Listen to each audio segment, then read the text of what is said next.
Baron Rossel ordered the vines in this part of the estate uprooted and olive groves planted in their place. They look beautiful, especially come spring. Don't look at all bad now, either.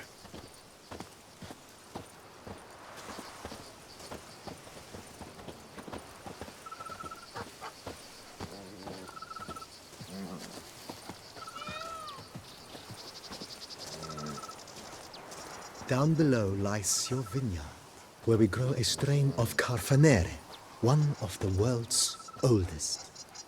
Aged in oak barrels, it provides for an exquisite wine with distinct blackberry, wild cherry, plum, and cinnamon notes. Marvelous. Have to try it one of these days.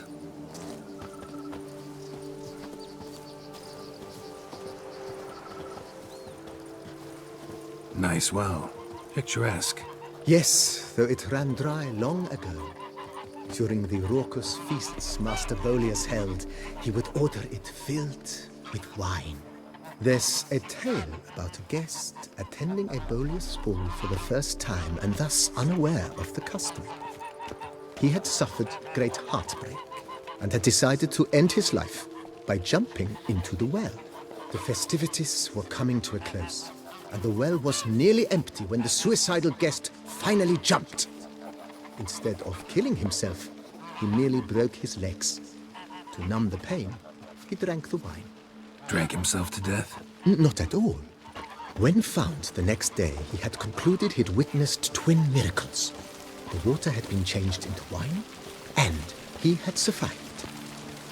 He retired to a monastery in the Dragon Mountains and began preaching the wisdoms of Lebioda.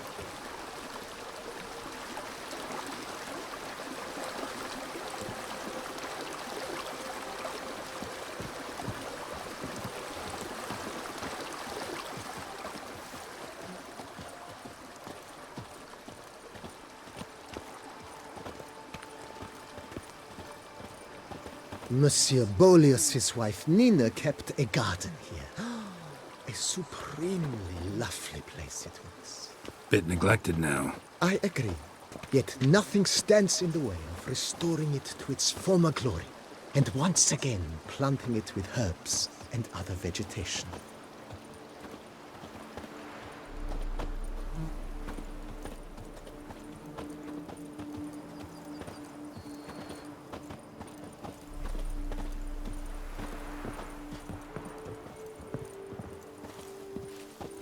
Madame Nina planted diminutive, delicate flowers and herbs here.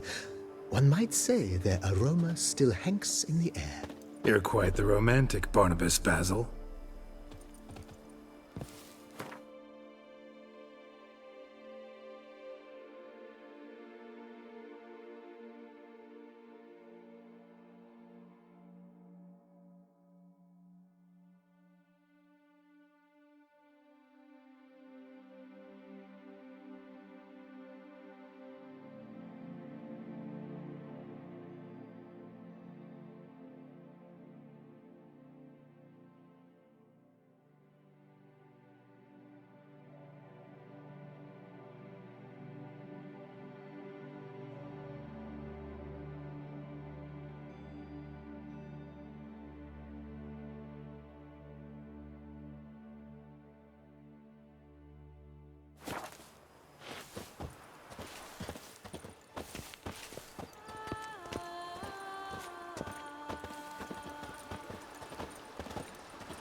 This served as an additional wine cellar in years of plentiful harvests. Bit of work and it'll make a fine stable for Roach.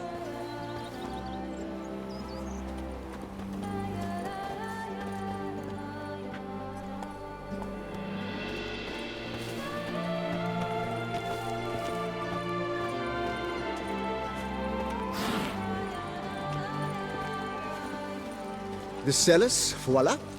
During Monsieur Bolis's time, wine was kept here, but Baron Rossel used it to store olive oil as well. I took the liberty of cleaning up the mess, which... I made while fighting the Bruxa. Thanks, Barnabas Basil. Appreciate it.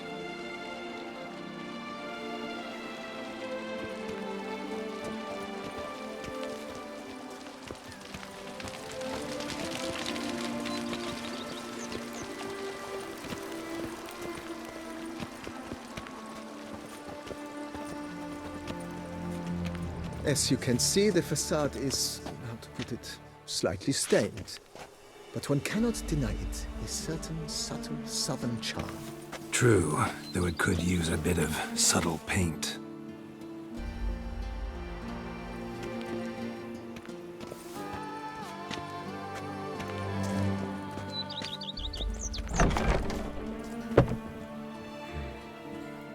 And welcome inside. On the left is the master bedroom. On the right, the dining hall and kitchen. Upstairs, you shall find the guest room, currently used for storage. Not a bad idea. At the moment, the house is only minimally furnished. Yet I believe we will, together, devise some innovative arrangements. A few paintings, for instance, would breathe new life into the abode immediately. With that, sir, you've seen the full lay of the land. Corfo Bianco is a beautiful estate. One must admit, time has taken its toll. Forgive me for being forward, but if you were to choose to invest a small sum towards its beautification, consider me at your service on the matter. Think I'll take you up on that. Be sure to come and see you if I decide to do any remodeling.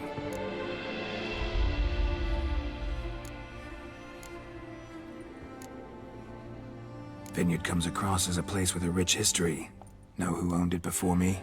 Baron Rossel, who went bankrupt, forcing him to sell the estate to the Duchess. The Baron, in turn, had purchased it from Monsieur Bolius of the Headsman, a truly colorful man of Kedweni origin. He was actually a headsman? No, not him, but his great-grandfather. Indeed. Apparently, he was a common cutpurse who somehow secured for himself the post of ducal headsman in Beauclair. Went about his work with an exceptional penchant. They say he chopped off more heads than there are grapevines in the ducal vineyards. He never hesitated, not once. Never sliced unevenly, never botched a job. For his exemplary service, the Duke granted him a title and this estate. Monsieur Bolius, on the other hand, was an engineer in his younger years. Once retired, he settled here and took to producing wine. Sadly, misfortune struck and he lost his sense first of smell, then of taste. Additionally, he could not drink alcohol. His medic forbade it. Shame that. He gave up making wine? Not at all. He made even more of it.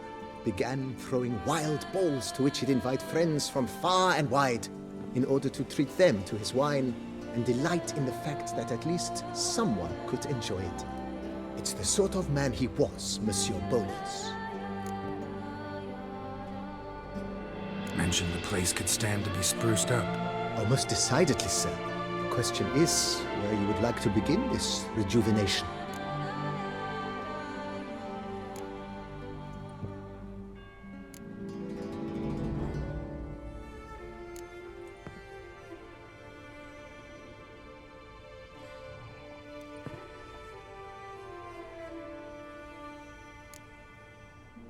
Been thinking about the outer walls. Maybe a fresh coat of paint or some patching. If I might dare to make a suggestion, why not start with a general renovation? I once oversaw such work at Admiral Rompelli's summer residence. The effects were simply breathtaking. Not only did the residence positively sparkle afterwards, but we also made room to display the Admiral's armor and weapons, of which he was a passionate collector.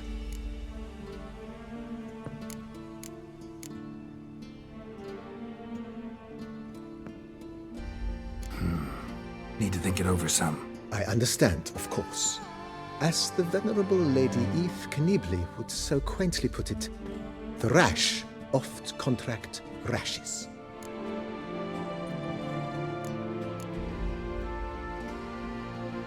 Know what? Changed my mind. Not in the mood to talk about redecoration today. But I wanted to ask you something else. I shall be glad to answer your every question, sir.